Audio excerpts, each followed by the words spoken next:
Well, it is time to build an awning for above this man door off my shop. I've been putting this off for quite a while because it's not 100% necessary, but it achieves two things for me. One, I'm going to do a timber frame structure. It's decorative and it gives me the practice doing timber frame joints, which I've never done before, so I'm looking forward to that. And the other one is it gives me a little bit more coverage out here, so it'll be about 4 feet out, cover up this little entrance, which is the primary entrance to my shop. It'll also look nice, well, at least when we're done. A lot of decorative features going into this awning. So we're gonna go grab some timber that came off of this property, a tree we fell, and then I milled on the wood miser. That wood's been dry for about 1.5 years now.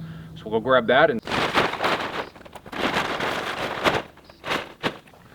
they are not happy with me.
So we are to the point now where I need to start doing some of the tongue and groove joints, mortise and tenon type stuff.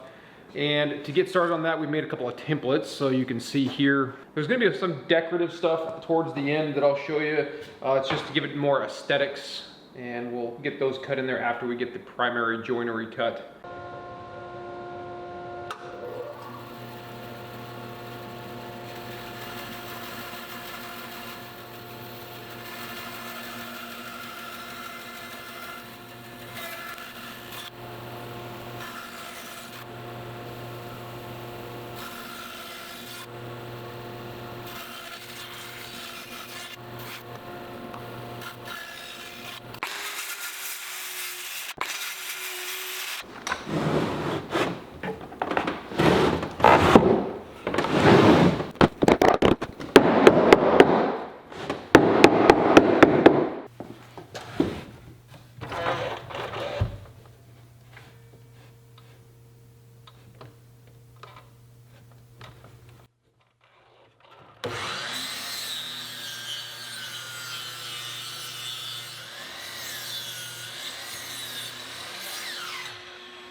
So now that we have our tenons cut, we can basically just line this up here because we have these steps.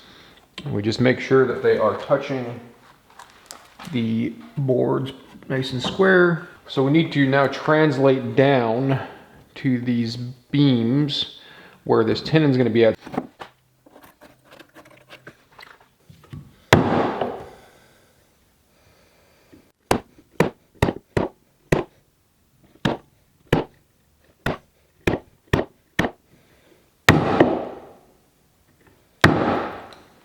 Okay.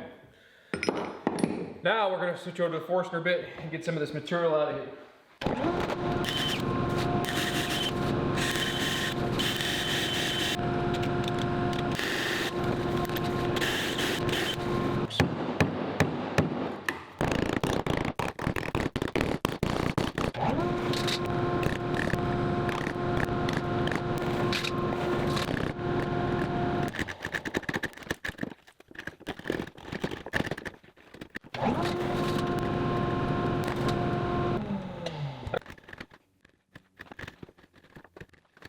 So we're going to dry fit everything at this point and then clamp it, get our holes drilled, and then we'll be on to the sort of decorative beauty parts of putting some chamfers on the corners to make it look nice. And we'll get this one set aside and move on to the next part of the project. And then as we put this joint together, we will put the tenon in this side.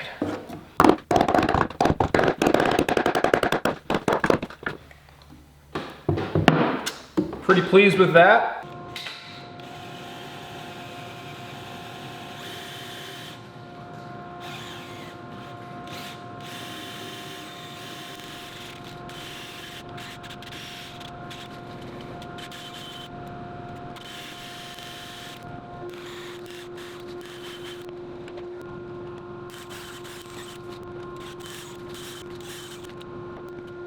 Now that the holes are drilled, we're going to put some decorative chamfers, so a little 45-degree bit on all of the edges.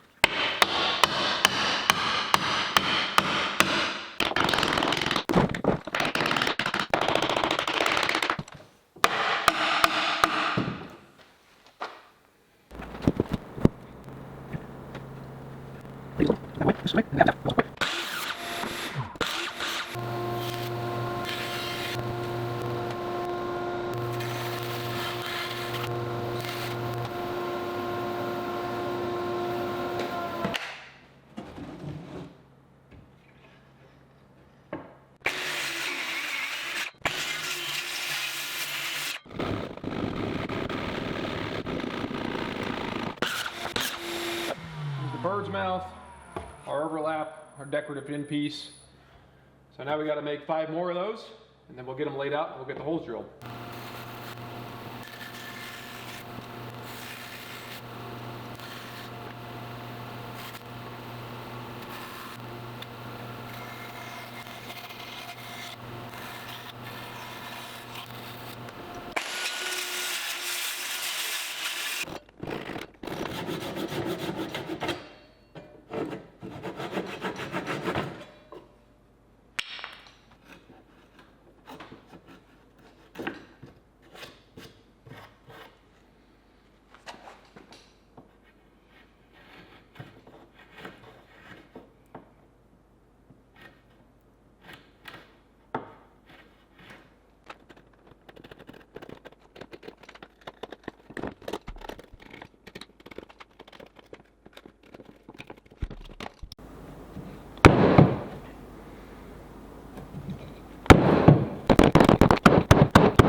Then we're going to remove a bunch of material.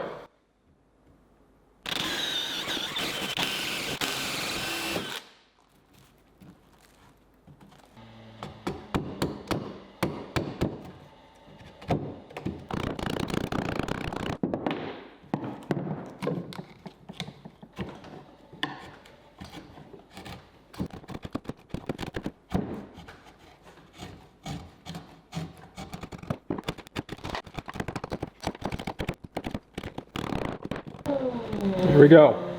Okay. Sits all the way down in there. Pretty happy with that. We've got our mortise and tins cut for our cross member. We're gonna go ahead and throw this thing together so we can clamp it and get the holes drilled for the pegs.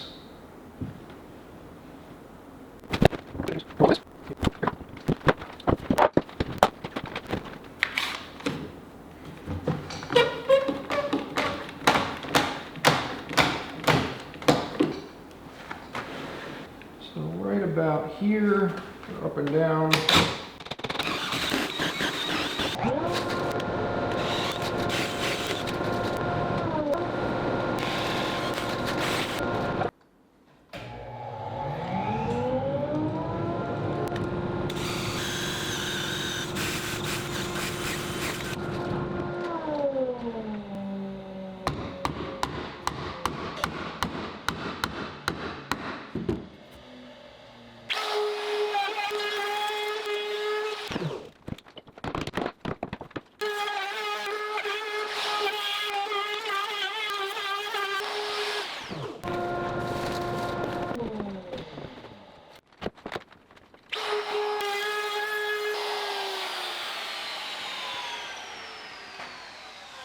That is 1 of 3 done. Mine is some stain. Well, I've really been struggling with how I'm going to attach these to the wall. And unfortunately, I've done everything I can up to this point, short of attachment to the wall. We're gonna take a 2x4 and we're actually gonna recess it into the back of this. So it'll go somewhere like that. So we're gonna cut a pocket in the back of this beam. We're gonna cut the siding off of the shop. We're gonna attach this 2x4 to the wall. And then this beam will slide over the top of this and we'll put lag bolts, 2 lag bolts through into this.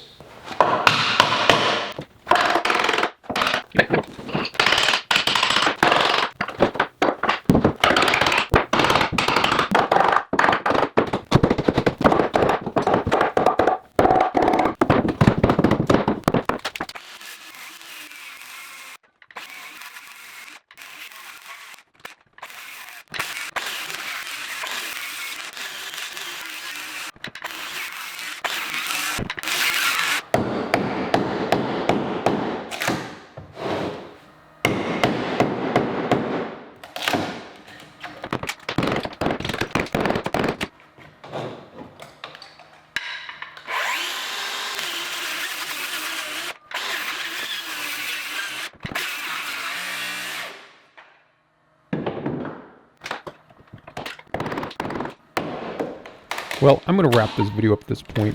It's getting a little long. You guys got to watch me build the vertical, horizontal supports, and the trusses. I did do the tongue and groove roofing material, however, that's pretty straightforward, so I didn't cover it in this video. The next video will be the installation on the outside of the shop. I'm extremely happy with how this has turned out. It went well. I'm very happy, and we'll get it installed and see what it looks like. I really hope you guys enjoyed. I hope you got something out of this. If nothing, you get to learn with me. And until next time, I really appreciate you guys watching.